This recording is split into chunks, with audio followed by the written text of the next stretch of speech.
RDC vs Rwanda, brouillage et chantage. Lundi 29 juillet, le gouvernement congolais a demandé à l'OACI de sanctionner les RDF et leurs alliés AFC M23. Il les accuse de compromettre la sécurité du transport aérien civil à travers des attaques de brouillage posant un risque significatif pour tous les vols dans la région du Nord Kivu. Dans son rôle de porte-parole et de lanceur d'alerte, le ministre Patrick Muyaya avertit que des interférences dangereuses sont observées dans les systèmes de positionnement global des avions. Ces perturbations, causées par des attaques de brouillage et d'usurpation d'identité, touchent les zones de vol de la province du Nord Kivu autour de Goma, incluant Beni, Butembo, Kibumba et Kanyabayonga. Ces brouillages sont l'œuvre des Rwanda Defense Force, RDF, et de ses alliés, les terroristes de l'AFC M23. Parlons de ce phénomène de brouillage et d'usurpation d'identité. Ce que l'on sait que c'est le Rwanda qui est l'émetteur de ce brouillage. Et on sait aussi les lieux exacts où sont tapis les exécuteurs. Ce que l'on doit savoir est, d'abord, ce phénomène perturbe la navigation des avions dans le ciel congolais. Donc elle est capable de provoquer un télescopage aérien qui conduirait à une terrible catastrophe qui endeuillerait la nation. Ensuite, cette opération ressort du pur espionnage, car le brouillage n'est qu'un prélude à d'autres actes d'envergure, comme entrer dans un système informatique, subtiliser les données de base ou les détruire carrément après exploitation. La RDC étant en guerre avec le Rwanda, cet acte est une attaque militaire en règle, car l'ennemi perturbe l'adversaire sur les lignes de front et l'empêche d'aligner ses moyens d'attaque. Ce que l'on ne sait pas, ce sont les autres étapes venant de l'ennemi qui n'a pas de répit depuis les brouillages des trêves. La deuxième opération de brouillage et d'usurpation d'identité n'est pas encore offensive. Imaginez que quelqu'un vole votre carte de banque. Il a l'intention de vous voler. Cela va de soi. Votre première réaction, vous appelez votre banque pour l'informer avant que le voleur ne passe à l'action. Ou vous videz votre compte, si possible, avant que le criminel ne passe à l'action. Ce que l'on ne sait pas, c'est la réaction du gouvernement congolais qui attend que l'OACI réponde à sa requête et administre des sanctions et des amendes sur l'indécrottable et insolvable pays voisin. La RDC a une position d'accusateur forcené qui ressemble à une zone de confort. C'est tout simplement navrant et inadmissible. Le Rwanda, malgré les pillages qu'il opère dans le sous-sol congolais, n'est pas prêt de rembourser l'argent collecté pour l'envoi des migrants. Celui-ci avait été décidé par l'ancien ministre britannique perdant aux dernières élections. Le Rwanda n'avait pas répondu favorablement à la décision de la Cour africaine des droits des peuples, lui enjoignant de payer les dommages que Mme Victoire Ingabire avait subis après la prison. Ce l'on ne sait pas, c'est jusqu'où ira la hardiesse des ennemis de la RDC. Sur les terres et dans les airs congolais, ils croient leur triomphe va durer et ils pensent sûrement au lac Kivu et à l'armée navale congolaise, la prochaine cible dans leur viseur. Ce que l'on ne sait pas enfin, c'est la prise à bras-le-corps de cette situation par le gouvernement. C'est-à-dire se doter des mêmes équipements de brouillage dans la navigation aérienne pour brouiller l'espace aérien du pays qui nous a attaqués dans ce nouveau style de guerre.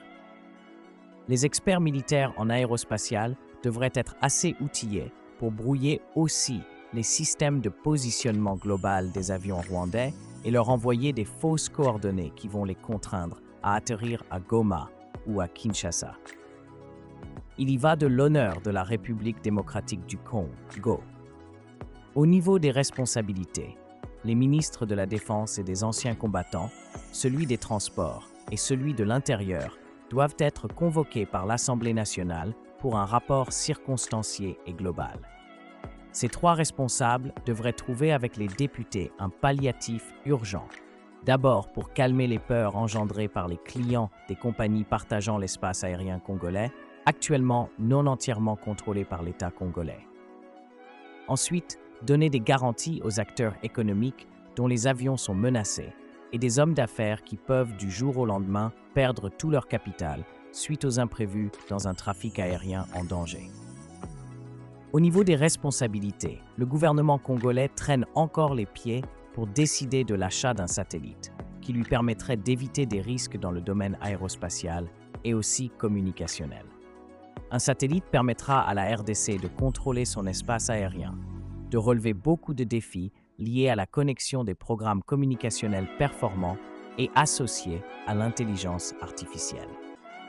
Avec un satellite, l'État congolais, en cette époque du numérique et de l'explosion de la haute technologie, devrait être capable de fournir à beaucoup d'usagers un accès indéfini à l'Internet et en termes de sécurité, il serait équipé pour visualiser tout le périmètre de son territoire, surveiller tous les émetteurs et diffuseurs d'informations par des ondes électromagnétiques, porteuses de signaux codés.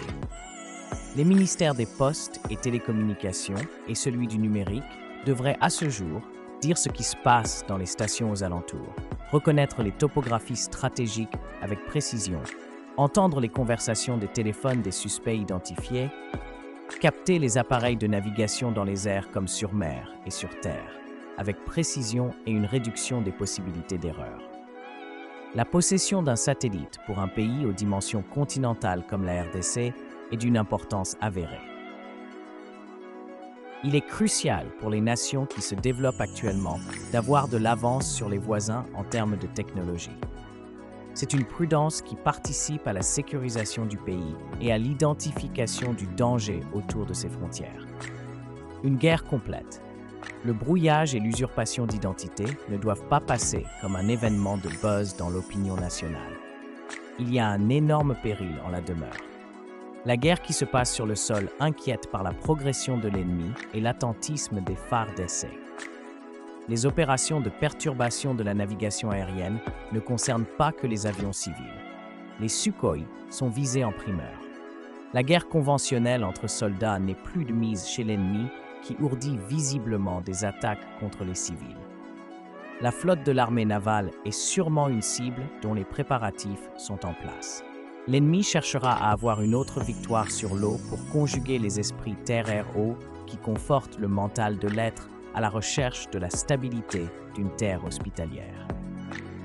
N'oublions pas d'où viennent les Tutsis. L'atavisme est une part d'explication dans beaucoup de situations. Les Tutsis, dans leur nomadisme, se sont convaincus de l'instabilité, contrairement aux autres peuples du Rwanda, aux occupations plus stables dans l'agriculture, l'élevage, la pêche. La légende Hima-Tutsi et le renfort des alliés américains à la recherche des pions africains ont porté leur dévolu sur les Tutsis qui ont choisi la RDC comme leur terre prédestinée, en même temps qu'ils louent des services de voleurs et des tueurs à gages, des receleurs. Ils cherchent à s'installer une bonne fois pour toutes. Nos voisins ont la mémoire historique, vide d'informations.